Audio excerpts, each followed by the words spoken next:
అందిస్తుంది కొమ్మూరి గోల్డ్.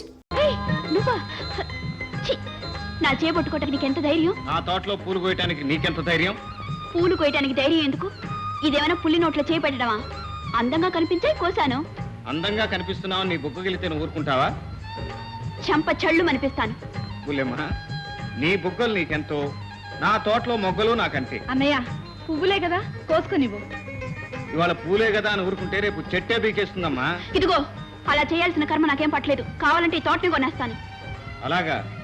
మొన్న రోడ్ను కొన్నావు, ఇవాళ తోటను కొంటున్నావు, రేపు ఊరినే కొంటానంటావు. నేను తలుచుకుంటే కొండ మీద కోతిని కొంటాను. అదే నీకు కరెక్ట్. ఓ కోతిని కొనుక్కుని నెత్తినెక్కించుకుని తిరుగు. చెప్పా. చెల్లెమ్మా, కాసిన పూలు కోసుకుని తీసుకెళ్ళి ఇచ్చేయి. లేకపోతే నిప్పులు దొక్కిన కోతిలా అలా చిందులేస్తూనే ఉంటుంది. అలాగే అన్నయ్య. ఓ నువ్వా? లేకపోతే ఇంకెవరు అనుకున్నావయ్యా? ఏ విధమైనా అప్పడడానికి వచ్చాడేమో అనుకున్నా. ఈ అదవేంటికి ఎదవ కాకపోతే ఇంకెవరు వస్తారయ్యా? అంటే నేను వెధవనా? లేకపోతే నేదోనా? అంటే నువ్వు అప్పుకొచ్చావా? నువ్వు అప్పుకొచ్చావా? అప్పు కాకపోతే ఏ తప్పుడో నీ దగ్గరికి వస్తాడయ్యా? అంటే అప్పంటే నీకు అర్థం తెలుసు కదా, తిరిగి ఇచ్చేది అని అర్థం. అవును. అమ్మ నీ అమ్మ, అంటే నేను నీకు అప్పు తిరిగి ఉన్నానే? నువ్వు ఇచ్చినా నేను ఇవ్వను. ఏ నాకివ్వా? అంటే అప్పుగా మాత్రం నేను ఇవ్వను. అప్పు కాకపోతే ఉన్నాయి పోయా, నాకు కావాల్సింది డబ్బు. మందుకేగా. అందుకేగా. సరే, ఈ వేళ నుంచి నా బాకీలు వసూలు చేయి. 100 పైసలు తీసుకో. అమ్మ నీ అమ్మ, బుర్రంటే నీదే కాసులయ్యా. సరే, అలాగే వసూలు చేసుకొస్తా కానీ బోణికేసి అంటే చెప్పు. ఓదార్ దగ్గర వసూలు చేయలేము. వెంకట సుబ్బమ్మ గడువు దాటిపోయింది, వెళ్ళి ఆవును తీసుకురా. అంతే కదా? అంతే, వదిలేసేయ్. ఇదిగో కాసులయ్యా, నాకు తడెక్కుదా కానీ లోపల వేడెక్కుదయ్యా. ఆ, కొంచెం అడ్వాన్స్ ఎంత? ఓ 10. ముందిస్తే నాకు అచ్చిరాదయ్యా. ముని అమ్మ, ఏ సస్సు కట్టుపోతావు సంపాదించిందంతాను. సరే, తీసుకొచ్చిన తర్వాత ఎదుగానులే. వీళ్ళ నాన్న వీడికి బోస్బాబుని పెట్టాడు, డోస్బాబుని పెడితే సరిపోయింది.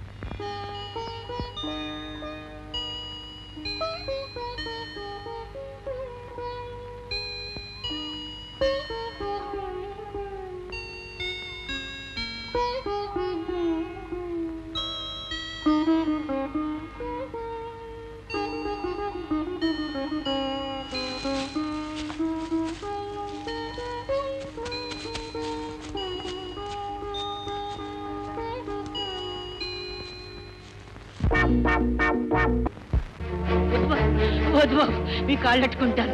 తల్లి లేని నా కూతురు బిడ్డకి ఇప్పుడు ఈ ఆవు పాలు పెట్టి బతికించుకుంటున్నాను బాబు. ఈ ఆవు లేకపోతే ఆ బస్సు బిడ్డ బతకదు బాబు. మీ కాళ్ళు పట్టుకుంటే బాబు, కొన్నాళ్ళు గడువు పెట్టు బాబు.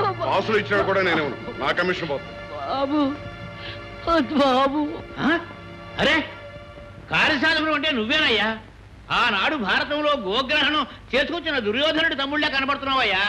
అమ్మని అమ్మ, ఏమిటయ్యా తెగపోడేస్తున్నావు? కమిషన్ కొడదామనే? అబ్బాయి అదేం కదయ్యా, జేబులో చిల్లరలేక. నేను మార్చుకొస్తాను ఇవ్వయ్యా. అమ్మో, నీకిస్తే మొత్తం మందు కింద మారిపోద్ది. ఏం కాసులయ్యా, ఆవు నమ్ముతున్నావా కొంటున్నావా? నువ్వు కొంటావా? బేరం కుదిరితే కొంటాను. ఎంత?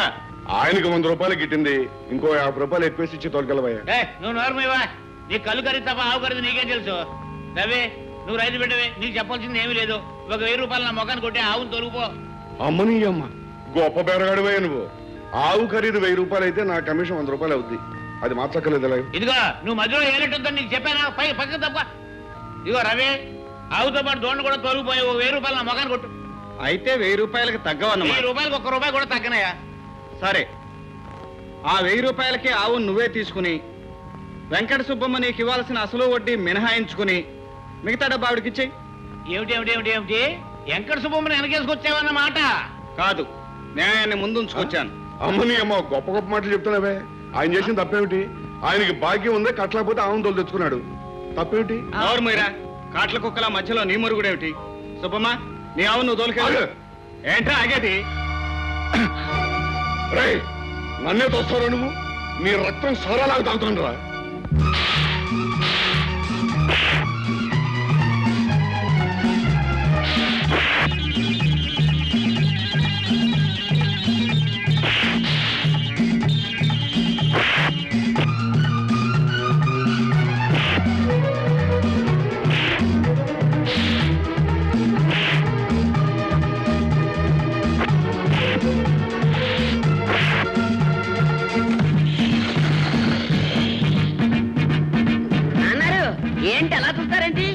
బిగించి గొడవ దూకండి.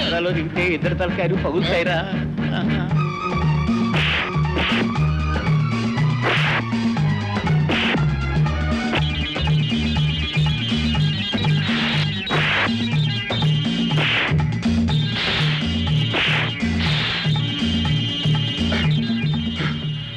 ఇప్పుడు కాదులే, మా నాన్న ప్రెసిడెంట్ అవునా అప్పుడు చెప్తాను నీ పని.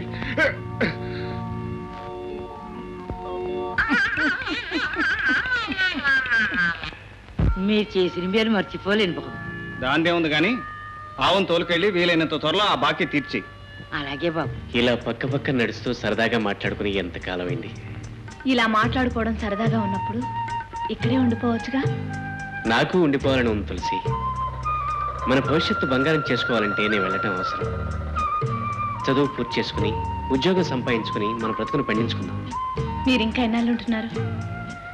రేపే నా ప్రయాణం. రేపేనా? అవును, లేకపోతే మనం కన్న కలలన్నీ కలలైపోతాయి. వద్దు మోహన్, నా కోసం నీ చదువు పాడు చేసుకోవద్దు. కలిసే కాలం వచ్చినప్పుడే కలుద్దాం. అది ఎంతో దూరంలో లేదు. మోహన్.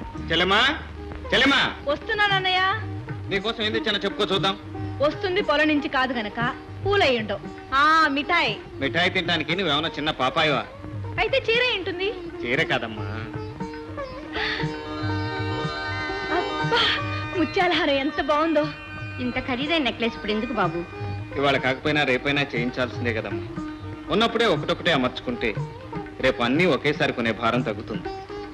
ఆ చెల్లెల్ని అత్తవారింటికి సగౌరవంగా పంపానన్న తృప్తి నాకుంటుంది. ఒకే తల్లి కడుపున పుట్టకపోయినా నీ చెల్లి గురించి నువ్వు ఇంతగా ఆలోచిస్తున్నావు. కానీ రక్తం పంచుకు పుట్టిన దానాన్ని దాన్ని గురించి ఒక్క ఉత్తరంలోనైనా రాయడు. అమ్మా, అంటే నువ్వు కూడా నన్ను దూరంగా చూడడం కాదు బాబు. వాడు అసలు ఇల్లు, తల్లి, అన్న, చెల్లి అన్న మాట మర్చిపోయాడని నా బాధ. తన గురించి తనే ఆలోచించుకునే స్థితి రానప్పుడు ఇతరుల గురించి ఎలా ఆలోచించగలమ్మా? అయినా ఇంటికి పెద్దవాడిని నేనుండగా వాడెందుకు ఆలోచించాలి? కష్టపడి ఇంజనీర్ అయ్యాడు. రేపో మాపో ఉద్యోగం వస్తుంది. ఆ తర్వాతే తమ్ముడు మనల్ని గురించి ఆలోచించేది, ఆలోచించగలిగేది. ఎంత ఆలోచించినా ఏం చేయాలో అర్థం కావట్లేదు. ఎంత ప్రయత్నించినా ప్రతి ఆఫీసులో నో వేకెన్సీ అన్నమాట. అయితే నేను కూడా నో వేకెన్సీ చెప్పే వరకు ఇలాగే తిరుగుతారన్నమాట. రేఖ, హాస్యాన్ని కూడా మాట అనొద్దు. జీవితంలో ఏం పోగొట్టుకున్నా నిన్ను మాత్రం పోగొట్టుకోలేదు. నేను అంతేనని మీకు తెలుసుగా. కాకపోతే ఈ ఉద్యోగ ప్రయత్నంలో ఇంకా ఎన్నాళ్ళు మన పెళ్లికి వాయిదా వేస్తారు? వాయిదా వేడ నాకు మాత్రం సరదానా? కానీ మగవాడు తన కాలం మీద తను నిలబడగలిగినప్పుడే భర్త కాగలడు. పోనీ మా డాడీని అడిగి చూద్దాం. Hi baby. Hi daddy. నమస్కారం అండి. నమస్కారం. కూర్చో బాబు. నీ ఉద్యోగ ప్రయత్నం ఎంతవరకు వచ్చింది బాబు? చదవటం, క్లాసులు తెచ్చుకోవడం నా చేతుల్లో ఉందండి. కానీ ఉద్యోగం సంపాదించడం మాత్రం నా వల్ల కావట్లేదు. అందుకే మీ దగ్గర తీసుకొచ్చాను డాడీ. ఈ రోజుల్లో ఉద్యోగం స్త్రీ లక్షణం అన్నారు. మగవాడనేవాడు ఏదైనా వ్యాపారం చేసి విదేశాల దాకా పాకడానికి ప్రయత్నం చేయాలి. You are 100% correct dad. అందుకే హైదరాబాద్ లో నేను తవిస్తున్న గలిలో మైకా పడే వరకు పట్టుదల వదలకుండా ప్రయత్నిస్తున్నాను. విక్రమార్కుళ్ళానా? అంటే ఇంతవరకు అందులో పోసిన డబ్బు చాలక ఇంకా తవ్వించి డబ్బంతా మట్టిపాలు చేద్దామని. నో డాడీ, లాస్ట్ ఛాన్స్ గా 1 లక్ష శాంక్షన్ చేసేయండి. ఫైనల్ గా నా లక్ పరీక్షించుకుంటాను. All right, all right. ఇదే లాస్ట్ అండ్ ఫైనల్. డాడీ, అలాగే సుధాకర్ కూడా. తప్పకుండా ఏర్పాటు చేస్తానమ్మా. నువ్వు అడగటం నేను కాదంటావునా? Thank you sir. ఏ పద్మ, పద్మ, ఏంటి మా పొలం వైపు వెళ్తున్నావు? మా అన్నయ్య కోసమేనా? మీ అన్నయ్య ఏమైనా కృష్ణ పరమాత్ముడా రోజు వెళ్ళి దర్శనం చేసుకురావడానికి? మరి ఇలా ఇటెక్కడికి వెళ్తున్నావు? మీ అన్న చెల్లెలు ఏమైనా ఈ దారిని కాంట్రాక్ట్ తీసుకున్నారా? అమ్మా, తప్పైపోయింది, క్షమించు. క్షమించాను గాని ఆ క్యారెల్ ఏముంది? గారెలు తింటావా? ఏం అక్కర్లేదు, మేము వండుకున్నాం. కావండి చూడు. అస్సరే, గారెలు తీసుకుని పొలాల్లోకి వెళ్తున్నావేంటి? నేనా వనభోజనానికి? నువ్వే భోజనానికి వెళ్తున్నావో నాకు బాగా తెలుసులే. మా అన్నయ్య మాత్రం నువ్వు చేసిన గారెలు ఏం తిండు. తిండా? అలాగా, ఎందుకు తిండో నేను చూస్తాను. తినిపించడమే కాదు, నేను తెచ్చిన గారెలే చాలా బాగున్నాయని మీ అన్నయ్య చేత అనిపిస్తాను. పందెమా? పందెం. ఏది ఆ గారెలు? ఏమిటి మళ్ళీ ఇటు వచ్చావు? పూలు ఏమన్నా కోసావా? ఏ కోస్తే ఏం చేస్తావు? ఏం చేస్తానా? పూలు పెట్టుకోవడానికి వీలు లేకుండా నీ జర కోసేస్తాను. సరే, ఏదో పెద్ద ఆవిడ అడిగింది కదా బాగుంటదని నీ కోసం మీ అమ్మగారు చేసిన గారెలు తీసుకొచ్చాను. నువ్వేమో అది కోస్తాను ఇది కోస్తాను అంటున్నావు. సరే పో. అగాగు, మా అమ్మంత ప్రేమగా పంపిస్తే తిప్పి తీసుకెళ్తావా? నిన్నేమన్నా ఇటు? నేనే పెడతాను. సరే. మంచి ఆకలి మీద ఉన్నాను రాని. మీకు గారెలు అంటే చాలా ఇష్టమా? గార్లే కాదు, మా అమ్ముడు నువ్వు ఏమైనా సరే ఇష్టమే. ఆహా, ఒక్కొక్క చేతి మహత్యం అనుకో. మా అమ్ముడిని గారెలు ఎంత రుచిగా ఉన్నాయో చూసావా? నువ్వు కూడా తిను. ఎందుకలా నవ్వుతావు? ఇప్పుడు మీరు తినేవి మీ అమ్మగారు చేసినవి కాదు, నేను చేసింది. ఇదిగో మీ అమ్మగారు చేసిన గారెలు. అదే ఏమిట్రా ఓ మాదిరిగా ఉన్నాయనుకున్నాను. ఇదన్నమాట అసలు కథ. ఓ చిట్టిగారులు.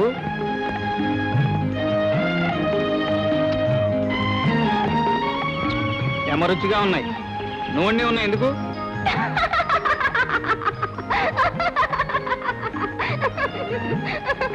నాకు తిక్కరేగిందంటే ఈ గారెలాగా నిన్ను కూడా కసా నవిలి పారేస్తాను. చూసావా తులసి, పంతేలా నేనే గెలిచాను. పందెమా? అవునన్నయ్య, తను చేసిన గారెలే బాగున్నాయని నీతో అనిపిస్తానని నాతో పందెం కాసింది. ఇప్పుడు నువ్వేమో ఆరు అని తింటూ తెగ మెచ్చేసుకుంటున్నావు. అయితే ఈ గారెలు ఈ మహాతల్లి చేసినవే. నా కూతుర్ని నీ కొడుక్కిచ్చి పెళ్లి చేయాలా? ఆ తాగుబోతు వెధవకి నా కూతుర్ని అడగడానికి నీకు నోరేలా వచ్చింది? అదేంటి బావా ఎంత చెడ్డ? వాడు నీ చెల్లెలు కొడుకు. తల్లి లేకపోబట్టే కదా వాడు అల్లరి వేధవా చిల్లర వేధవా ఈ ఊళ్ళో తిరుగుతున్నాడు. వాడు కూడా మనసు పడుతున్నాడు. అమ్మాయి నా ఇంటి కోడలుగా వస్తే వాడు కూడా మంచిగా మారి ఓ మనిషి అవుతాడని ఒక ఆశ. ఆశ ఆశ ఉండటం సహజమే. తోడ పుట్టిందాన్ని కట్టబెట్టి అది ఎంత సుఖపడిందో కళ్ళని చూశాక ఇక కన్నబెట్ట గొంతు కూడా కొయ్యలేను. కాదు, కొంచెం ఆలోచించు. గాంధీ గారు మొహం చూసి చెబుతున్నాను, రోజుని ఒక్కలాగే ఉండిపోవు. ఈవేళ ఉత్తర ఓటర్గా ఉన్నవాడు రేపు సర్పంచ్ అవుతాడు, సర్పంచ్ సమితి ప్రెసిడెంట్ అవుతాడు. అయ్యే రోజులు తిరగబడితే ఆ సమితి ప్రెసిడెంట్ గారు కనీసం ఓటర్ కూడా కాదు, ఓటర్ లిస్ట్ లో పేరు ఉండదు. సర్లేవయ్యా ఉపన్యాసం నువ్వు వెళ్ళి ఒకరికి వెళ్ళవయ్యా. నీకు వెళ్తాను, కానీ కొంచెం ఆలోచించు. చాలా ఆలోచించి చెప్పాను, పొమ్మంటున్నాగా. సరే వెళ్తాను, ఆలోచించు.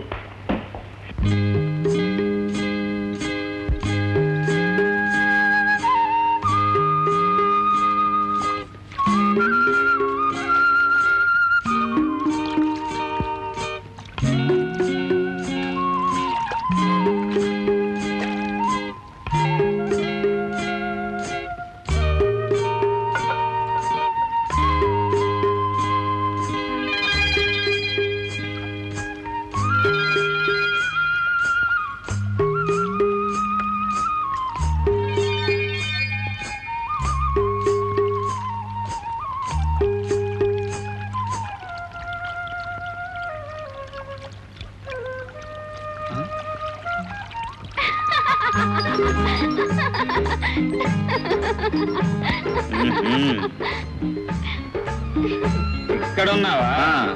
ఏమిటి బుల్లోడా, ఆకలిగా ఉందా? అవును బుల్లెమ్మ, ఇప్పుడు దాకా కడుపుకే ఆకలైంది.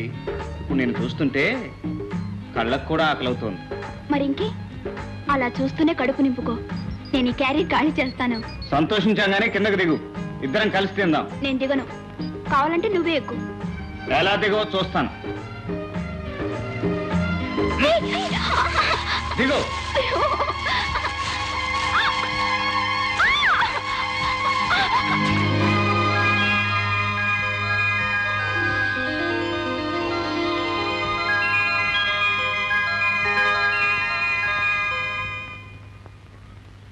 పద్మా, చచ్చాంపో, ఇక్కడికి కూడా దాపురించాడే. ఇప్పుడెలా? ఇక మళ్ళీ వాడిని వెంట పడకుండా చేస్తాను. నేను చెప్పినట్టు చెయ్యి.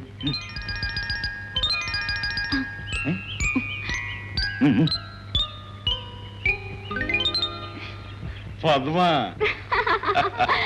అమ్మని అమ్మ కళ్ళు పాకు వదిలి ఇలా పొలాల మీద పడ్డావేటి? అమ్మని అమ్మ, నా అలవాటు నీకు కూడా అయిపోయిందే. ఇదిగో పద్మ, నీతో మన పెళ్లి విషయం తెలుసుకుందామని వచ్చాను. నువ్వు నన్ను పెళ్లి చేసుకుంటే ఈ తాగుడు గిగుడు మానేసి సంసారం అయిపోతాను. లేదంటావా ఇలాగే తాగి తాగి నీ మీద బెంగతో దేవదాస్ చచ్చిపోయినట్టు చచ్చిపోతాను. అయ్యో, అదేమిటి బావ అలా అంటావు? నీ మాట నేను ఎప్పుడైనా కాదన్నానా? కానీ నా మీద నీకు నిజంగా ప్రేమ ఉందా, లేక ఒట్టి తాగుడు మాటలేనా? అమ్మని అమ్మ, ఏమిటి పద్మ, ఇంకా నా మీద నీకు నమ్మకం కలలేదా? నా మీద నీకు నమ్మకం కలగాలంటే ఏం చేయమంటావు చెప్పు. ఆ కొండ మీద దూకమంటే దిగుతాను, బండదాయి మెళ్ళ కట్టుకుని నూతులో దూకమంటే దిగుతాను. అబ్బా, అవన్నీ ఏం అక్కర్లేదు. నువ్వు ఇక్కడే రాయిలాగా నిలబడాలి. ఏమిటి రాయిలాగా నిలబడాలా? అవును, పోనీ మధ్య మధ్యలో కాళ్ళు పెట్టినప్పుడు కూర్చున్నా నీకేం పర్వాలేదు కదా? అబ్బే పడుకున్నా అయితే పర్వాలేదు. పర్వాలేదు. చూడు బావా, ఈ చుట్టూ ఒక గిరి గీస్తాను. చీకటి పడేదాకా నువ్వు దాన్ని దాటకూడదు. ఏడు ఇంతేనా? అంతే. నాకు ఇంకా పెద్ద పరీక్ష పెడతాం అనుకున్నాను. నీ ఇష్టం వచ్చేటికి గీత తీసుకో, నేను ఇక్కడే ఉంటాను. నిజం? నిజం. సరే. ఈ గీత దాటకుండా ఉండలేనంట. బావా, మాట మీద నిలబడతావు కదా?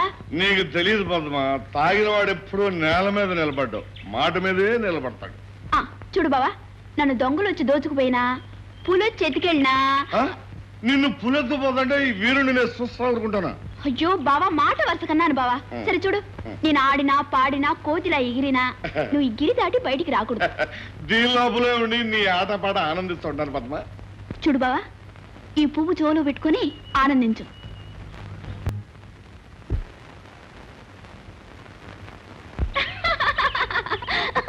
ఓడిపోయావు బావా.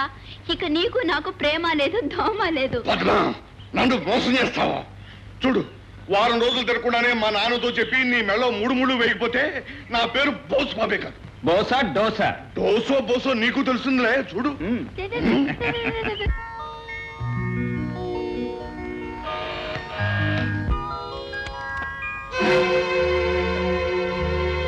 సుశీల, నువ్వా? ఏమిటి ఇప్పుడు వచ్చావు? ఏమీ లేదండి, నెల్లాళ్ళుగా మీకు విషయం చెప్పాలనుకుంటున్నాను. కానీ మీరు ఎక్కడికి వెళ్ళారో ఎప్పుడు వస్తారో తెలియక బాధపడ్డాను. బిజినెస్ మీద తిరుగుతున్నాను. ఇంతకేమిటి విషయం? అనాథనైన నన్ను ఆదరించి తాళి కట్టి మీ దాన్ని చేసుకున్నారు. ఆ విషయం కొన్నాళ్ళు రహస్యంగా దాచమన్నారు. ఆ రహస్యాన్ని అయితే కడుపులో దాచుకోగలిగాను, కానీ పెరుగుతున్న ఈ బిడ్డను ఎలా దాచేది? దాచడానికి ఇందులో తప్పే ఉంది? కావచ్చు, కానీ ఈ సంగతి బయటపడితే నేనుంటున్న హాస్టల్లో భర్త ఉండి కూడా పతితని అపవాదు పడాల్సి వస్తుంది. చచ్చా, అంత మాట రానిస్తానా? రేపే నీ హాస్టల్కి వచ్చి నేను సగౌరవంగా తీసుకెళ్తాను. చూడు, లోపల ఇన్కమ్ ట్యాక్స్ తిరుగుతుంది. త్వరగా బయలుదేరు. మీ మీద నాకు ఆ నమ్మకం ఉందండి. వెళ్ళొస్తాను. వెళ్దాం పద.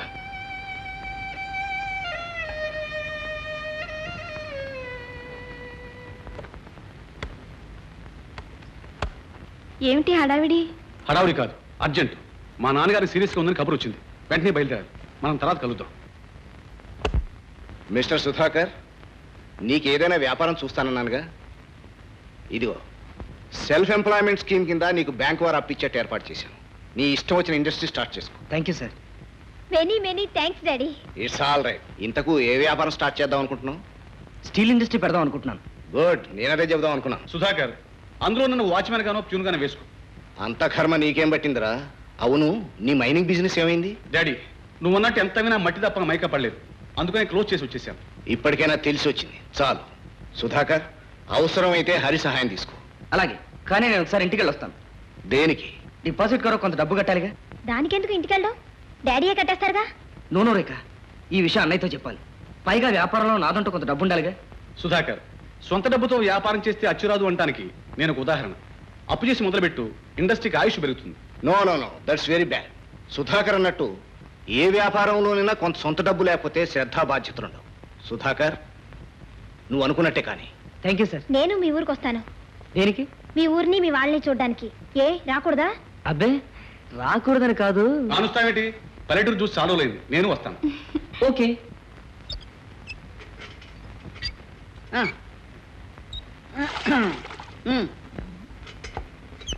త్వరగానే. ఏమిటి సూరమ్మా, నీ గంగాళాలన్నీ నిండే వరకు మేము గంగిగోళ్ళ నుంచోవాలా? నేను అప్పుడప్పుడు పోయి అక్కడ కూకండే అంటున్నా. అయితే మా అందరికి ఒక బింది ఇవ్వనమాట. ఎందుకు ఇవ్వాలంట? మీలా 5-6 మనుషులు కొంపలు అమ్మాయి.